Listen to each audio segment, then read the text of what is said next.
ठठो मां सिंधियाना news network जा bureau chief Javed Memon मूजिब Pakistan red crescent ठठो पारां ॿोॾ ऐं बरसाति मुतासिरनि लाइ 5 महीननि खां इमदादी कार्रवायूं जारी आहिनि। मुख़्तलिफ़ ॻोठनि में 130 तिबी कैंपूं क़ाइमु कयूं वयूं, जिन में 16,000 मरीज़नि जो इलाज जॾहिं त दवाऊं पिणु मुफ़्त ॾिनियूं वयूं आहिनि।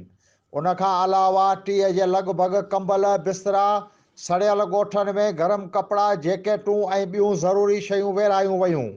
उन खां अलावा ज़िले जे मुख़्तलिफ़ स्कूलनि में किताब, कापियूं ऐं ॿिया तोहफ़ा पिणु विरहाया पिया वञनि त जीअं ॿारनि में तइलीम में दिलचस्पी पैदा थिए। पाकिस्तान रेड क्रिसेंट ज़िले ठठे जे सदर हाजी हनीफ़ मेमण मीडिया सां ॻाल्हाईंदे चयो त पाकिस्तान रेड क्रिसेंट ठठो 5 महीननि खां मुतासिरनि जी मदद करे रहियो आहे ऐं हाणे मुतासिरनि लाइ 300 मिटीअ जा घर पिणु ठाहे रहिया आहियूं।